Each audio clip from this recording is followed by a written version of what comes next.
92 times.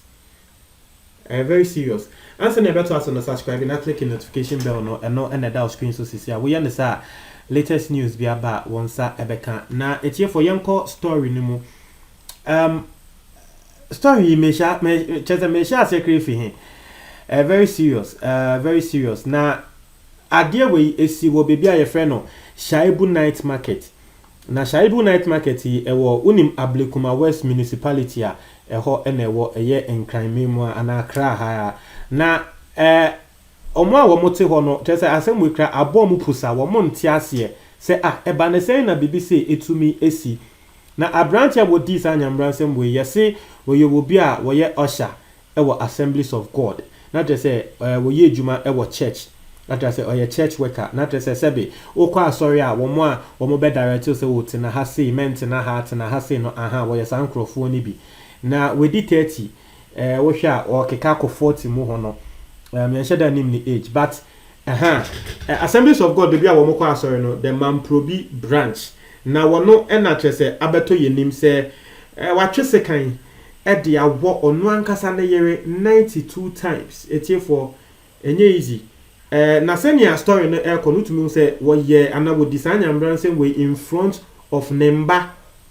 nketinketi o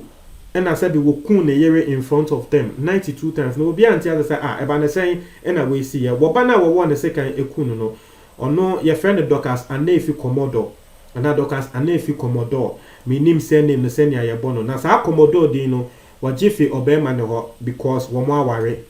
nti bema no onu ni din eye Prince call Commodore na ono na sisi ya meka say wo ye suspect because court embu no atenye but wono na yesu se wono edisa nyambran semboi na bebi a wo mote no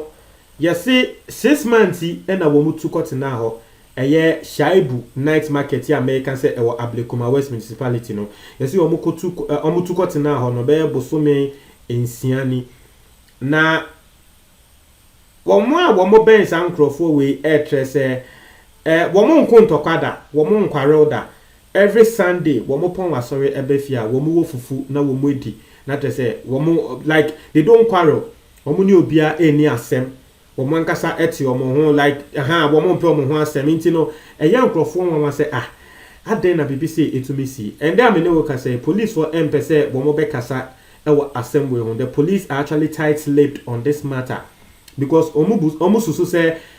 nkrofo be abuse system no and then they'll be posting information of a year a branch here no what you say anti police for empese wo mo be bi omo ano e wo assembly ho but source a wona yen ekasa ye no me bese me boni din ba oyo ba a wono nso woti fie hobi na ya yen hwehwemu hu ne se eye ne kre because even the Heritage Daily newspaper are reporting na source na wo yo ba no wo se wono no wo hu omo say they live happily. What I say, one who say okunu ene ne yere de bia wo motia like they live happily. Na Sunday bia say na medinga ntro wo mo wo fufu, wo mo didi, wo mo fia sorry wo ba mo be wo fufu didi no. Na wo say ono Sunday pa ko na wo ne yen kasa no wo say oyo bia sebe wo yare kakra. Enti na eya na wo fa eduro ansa na wo betumi ada. Enti no wo fa eduro ena trese wo dae na wo da sa na eya na bibia and disturbing into we better very deep. So no there was what that deep and so sorry around 4 AM. Or sorry no and I will say sa assembly and AC e will be a woman ya womoteno. Into another source I will know was who de see and say was say our matching and I say what say a year nkrofo we a yes a Commodore we papai so say wa ne yere sekan ekuno no ahomachi and I say what say mame no ekikem frese wo bi embeje no wo bi njimio na tese papa na ewo ne sekan ewo inside no mame no ekikem frese wo bi njimio it is ane pako we ekọ ho na papa no ohun se papa na atwen like papa ne kita kitchen knife sekan na se be ye use wo kitchen no ye di twitwa anyama na papa ne kita kitchen knife e na wo tre ne se unnim na wo ban ya me wo sekan na ekun into a threaten the bakuna wo yes say wo ba no because the bakuna ti say obi kikim oba bi kikim say wo binji mi o into ono de wo kwa akobwa na papa ne twe sekan won so say wunim na oban mi a me wo sekan na kun into yes ano na wo ko nechi na luckily enough na area nemu no police ni bi ete ho na papa ne ye fast wo ko free police ni no into police ne so bae no na wo hu say papa no still wa twe sekan na wo catch police ni no say so wo nim na wo ba ne nchen a wo mfa ne hu say wo police ni wo be won the sekan ni so kun no e na police ni no wo ye fast wo frɛ ne nkro for patrol team for na patrol team for bae na patrol team for no be ba no na trese papa no nyambransem na wo be di no we di awie but still wo mo ne preso because na okita sekan no nti wo mo ne preso na wo mo eje sekan ne efre ne nsem na wo mo je sekan ne efre ne nsem no na police for prelims investigation say na de bia me ka trem no say asem si a police for nhwehwemu wo ho na ansa na nhwehwemu kese no aba nhwehwemu kese no no na ye de be court na prelims investigation na police for ne ye no e kire ye say papa no awo ne yere sekan bako 92 times na kire say ebia ne yere aye ne bibia eye ne ya kire say wo pese wo kun ne yere because wo pe wo yere sekan bako 92 times dey tie for ano ose so we better sekan ya wo yere 1 2 sana just say wo de sekan ne wo 1 sana wo de wo 1 sana 92 times wow wo ba ne kra eyawa wo be di ansa wo be wu no nti mo ba no mu hu se sebe maame no ne lifeless body